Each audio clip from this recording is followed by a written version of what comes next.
The rain was falling hard in Kanyama that night, and the streetlights flickered like they didn't want to witness what was happening. Amahle, just 19 years old, stood in the doorway of the house she had called home for the past year. Her eyes were red, not from the cold, but from the words still ringing in her ears. Her fiancé's mother had screamed at her, calling her a gold digger. His sisters joined in, laughing cruelly and saying she was probably barren, unable to have children. They said she was nothing but a burden, just pretending to love him for his money. Amahle tried to speak, to defend herself, but her voice was swallowed by their shouting. Before she knew it, the front door slammed shut behind her. It was midnight. She had no phone, no money, just a plastic bag with 2 dresses and her toothbrush. She stood there barefoot, shivering, her thin sweater soaked through within minutes. The neighbors heard the commotion. Lights were on, curtains moved, but no one came out. No one said a word. They just watched in silence or pretended they didn't see her, like she was invisible. Amahle slowly started walking, one step at a time, with her arms wrapped tightly around herself. The cold rain mixed with her tears as she wandered the muddy roads of Kanyama, unsure where to go, heartbroken and humiliated. She had once believed this was the beginning of a new life, but now all she had was the night, the rain, and a heart full of shame. The night felt endless, and Amahle had no choice but to sleep at a small bus stop in Mudzi compound. The bench was cold, and the wind bit through her wet clothes. Her stomach growled, but she had nothing to eat. She pulled her knees to her chest and cried quietly, trying not to be heard, not to be seen. The world had already turned its back on her, and now even the night felt like it didn't care. By morning, she was weak, tired, and still soaked. People passed by, glancing at her, but no one stopped, until one woman did. Her name was Mama Thandi, an older woman with kind eyes and a head wrap full of color. She was carrying a basket of fabric and paused when she saw Amahle sitting on the bench, hugging her plastic bag like it was the only thing keeping her alive. Mama Thandi didn't ask too many questions. She just looked at her and said softly, "Come, child, you can't stay here." Amahle followed her without saying a word. Mama Thandi lived in a small 2-room home filled with the hum of an old sewing machine and the smell of warm porridge. She was a widowed seamstress who had once struggled too, and maybe that's why she didn't hesitate to help. She gave Amahle a mat to sleep on, food to eat, and space to breathe. For days, Amahle barely spoke. Her heart was still broken, her body still sore from the cold nights. But slowly, with each new sunrise, she began to find small pieces of herself again. She started helping around the house, washing dishes, sweeping the yard, folding fabric. Mama Thandi didn't force her to talk. Instead, she showed her how to thread a needle, how to cut cloth, how to stitch small pieces together. Amahle would sit beside her, watching quietly, her fingers learning the rhythm of the sewing machine. In that quiet home, something began to heal. Her pain turned into patience. Her silence grew into strength. The same hands that had once held a plastic bag of clothes in the rain were now learning how to create something new, something beautiful. For the first time in weeks, Amahle started to believe that maybe, just maybe, her story wasn't over. The small house buzzed softly every morning with the sound of Mama Thandi's sewing machine. It had a gentle rhythm, like a heartbeat. Amahle listened closely, her eyes following every move Mama Thandi made. Bit by bit, she started to practice with scraps. Tiny leftover pieces of cloth too small for full clothes, but perfect for learning. At first, her stitches were messy. The thread would tangle, the fabric would fold the wrong way, and she would get frustrated. But Mama Thandi never shouted. She would smile and say, "Every strong woman started with a crooked stitch." Those words stuck in Amahle's heart. So she kept trying. Each mistake taught her something new. Each small success gave her a little more confidence. Soon she was stitching little dresses for dolls, then small skirts, and finally her favorite, colorful head wraps. She poured her heart into them, picking colors that reminded her of strength, hope, and beauty. She didn't have much, but she had her hands, and with Mama Thandi's help, she had purpose again. One sunny afternoon, she took a deep breath and walked to a nearby market stall. Her hands shook as she held out one of her handmade head wraps to a woman browsing fabric. The woman tried it on, smiled wide, and said, "How much?" Amahle hesitated. She didn't know what to say, so she whispered, 10 kwacha. The woman paid without blinking and walked off proudly wearing it. As soon as she left, Amahle stood there in shock. 10 kwacha, her first sale. She clutched the note in her hand like it was gold, her eyes filled with tears. It wasn't about the money, it was about what it meant. Someone believed in something she made. Someone wore her work. That single note was more than paper. It was proof that she wasn't useless, wasn't broken, wasn't the failure they had called her. When she got home, she showed Mama Thandi, who hugged her tightly and said, "You see? Your hands have power." That night, Amahle slept deeply, her heart full for the first time in a long while. She had no riches, no title, but she had something even better, a beginning. And that beginning was stitched by hand. Amahle kept sewing every day, each headwrap and dress better than the last. Her fingers had learned the dance of the needle and thread, and her heart had learned to dream again. She started using bold colors, mixing patterns in ways no one had seen before. Mama Thandi would smile and say, "You're not just stitching clothes, you're stitching your destiny." Soon, word began to spread through Mudzi compound. A few women who had bought her headwraps came back asking for more, this time for weddings, for church, for parties. They told others, and Amahle's small room became a place of creation and color. People began to call her the girl with golden hands. One day, as she was arranging her finished pieces on a makeshift rack outside Mama Thandi's house, a tall woman in heels and sunglasses walked by. She stopped, picked up a dress Amahle had made, and ran her fingers along the stitching. "You made this?" she asked. Amahle nodded shyly. "I'm Miss Besa. I own a boutique in town. I want to buy 10 pieces. Can you manage?" Amahle blinked, almost in disbelief. 10 pieces? For a real shop? "Yes," she said softly, but her heart was shouting with joy. She stayed up late for days, sewing with focus and fire. When she finally delivered the dresses and headwraps to Miss Besa's boutique, they were displayed right by the window. The first week, 3 pieces sold. The next week, all 10 were gone, and the orders kept coming. Within months, Amahle's designs were everywhere. Brides wore her custom dresses on their big day. Influencers posed in her headwraps on social media, tagging her name. Her phone started buzzing with messages from people wanting to order from all over the province. Every stitch she had once made in silence now spoke loudly of strength, survival, and style. People didn't just see her clothes, they saw her story woven into every thread. Mama Thandi would watch her with pride and say, "I always knew you were born for more." Amahle smiled, knowing that it was true. She hadn't just found sewing, she had found her voice, her future, her thread of destiny. One morning, while Amahle was walking through the market to buy fabric, a colourful flyer pinned to a wooden pole caught her eye. It read, "Miss Ubuntu Province, Beauty, Brains and Purpose. Entries open now." Her heart skipped. For a moment, she just stared at it, imagining what it would feel like to stand on that stage. But almost as quickly, she looked away. "No," she whispered to herself, "that's not for girls like me." Later that evening, she showed the flyer to Mama Thandi, more out of curiosity than hope. Mama Thandi read it carefully, then looked at Amahle with a smile that reached deep into her soul. "Why not you, child?" she said gently. "You are beautiful. And your story, it's already a crown on your head." Amahle hesitated. "But I have nothing fancy. No money, no training, no gown." Mama Thandi walked over to a small box in the corner.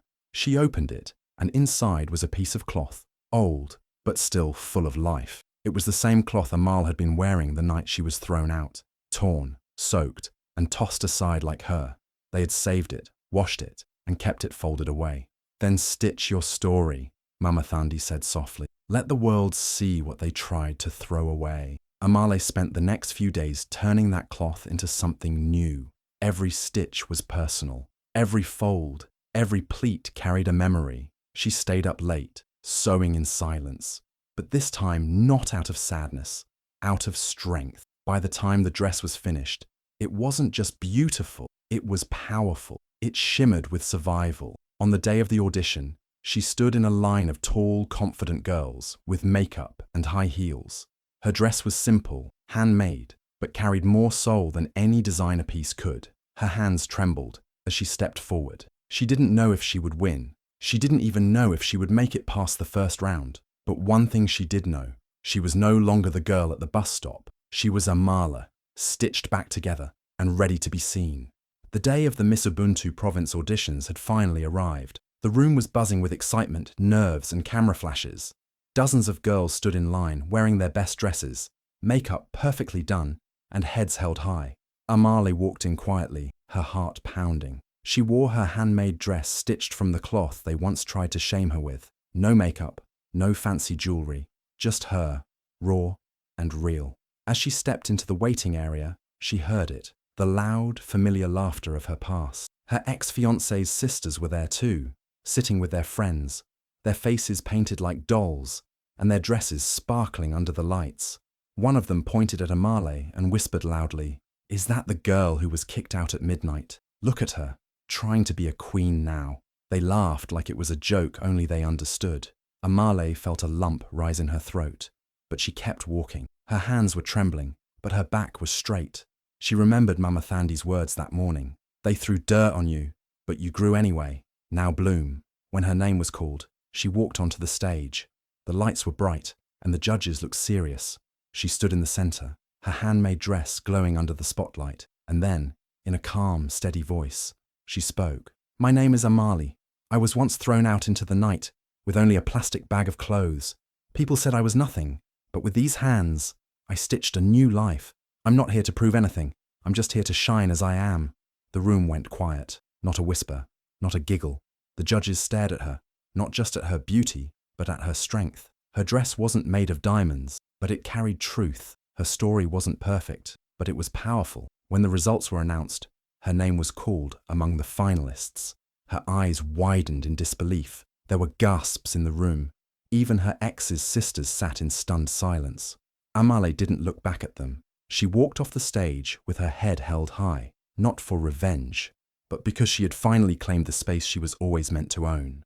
The final night of the Miss Ubuntu province pageant had arrived. The stage was glowing with lights. The audience packed with families, media, and judges. Everything felt larger than life. Backstage, Amahle stood quietly, holding her breath, her hands pressed against her chest. She wore her handmade dress once again, the one stitched from the same cloth they tried to shame her with. But tonight, it looked different, not just to others, but to her too.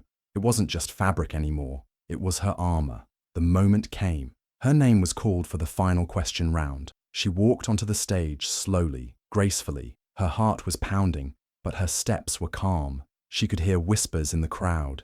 "That's the girl who came from nothing, the one who sews."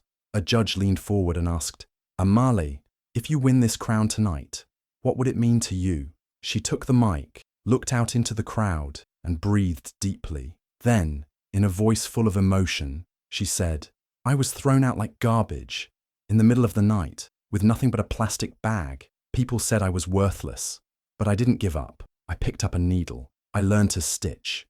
I sewed hope into cloth, pain into patterns.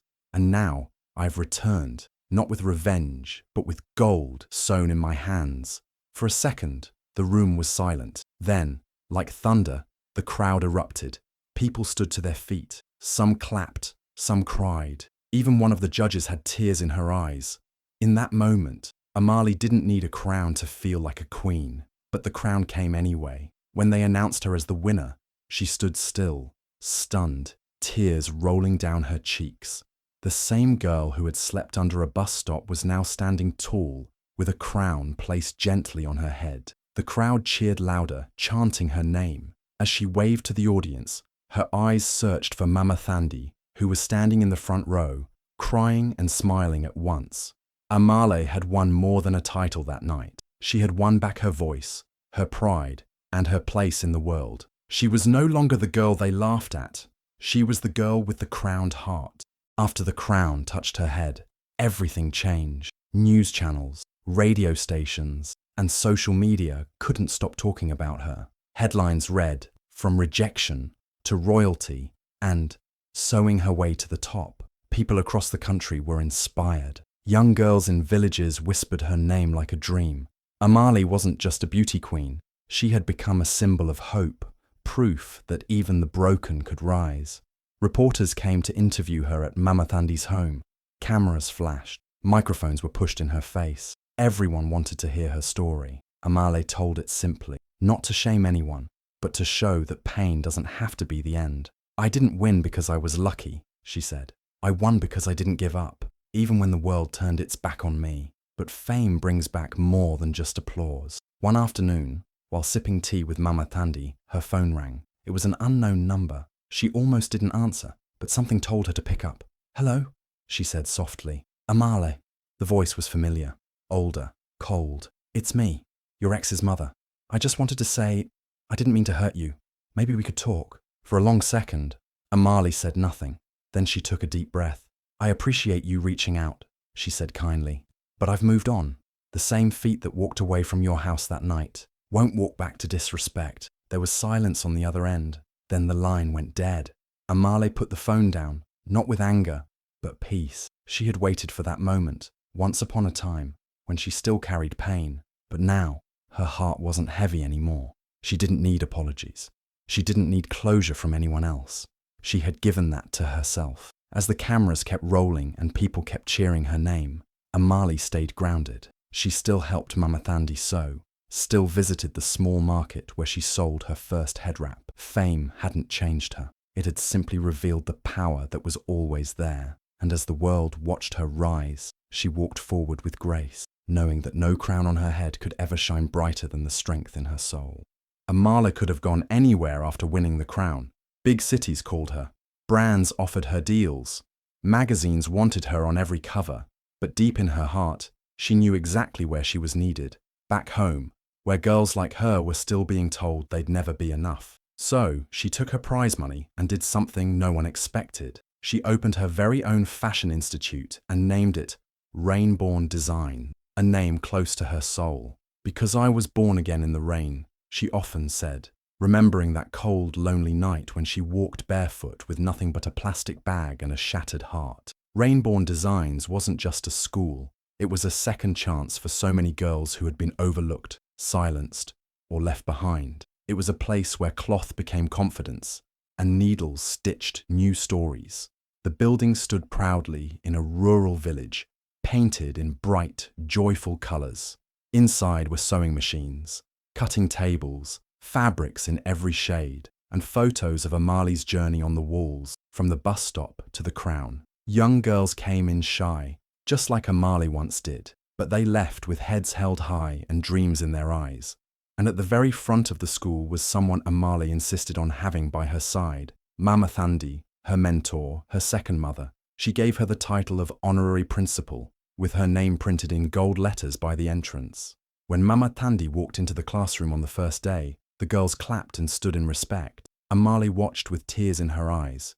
This was more than she had imagined.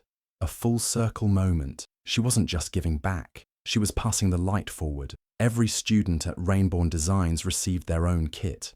Scissors, thread, fabric, and a card that read, "Your hands hold power. Your pain can still create beauty." Amahle walked through the halls of her institute with pride, knowing she had turned her past into someone else's future. She didn't just win a crown. She built a kingdom, not with bricks, but with stitches, hope, and love. And this time, she wasn't walking alone. She was leading a generation. The magazine cover was bold, beautiful, and unforgettable. There she was, Amahle, seated on a wooden stool, wearing a simple, elegant dress made with her own hands. No crown, no heavy makeup, no glitter, just her soft smile, her calm eyes, and between her fingers, a sewing needle. The headline above her read, "They threw her out, but she returned as royalty." Ubuntu Women Weekly had chosen her for their special issue on women who changed the world. And Amahle wasn't just a beauty queen anymore. She was a movement, a voice, a symbol of what it means to rise, not with noise, but with grace. In the photo, she didn't need a crown, because the truth was, the crown was never really on her head. It had always been in her soul, in the way she kept walking barefoot in the rain, in the way she stayed kind when the world was cruel, in the way she stitched her pain into power. The story inside the magazine spoke of her journey, from the midnight shame in Kanyama to the golden lights of the pageant stage, from the bus stop to the sewing room, from being called nothing to becoming the founder of Rainborn Designs. She didn't rise by stepping on others. She rose by lifting others with her, and as people across the country flipped through the pages, they didn't just see a woman in a dress. They saw a warrior with a needle, a queen with no throne, yet more powerful than anyone who ever looked down on her. Amahle had proven something timeless. True royalty isn't worn, it's lived, and sometimes it's sewn quietly, stitch by stitch, deep within the heart.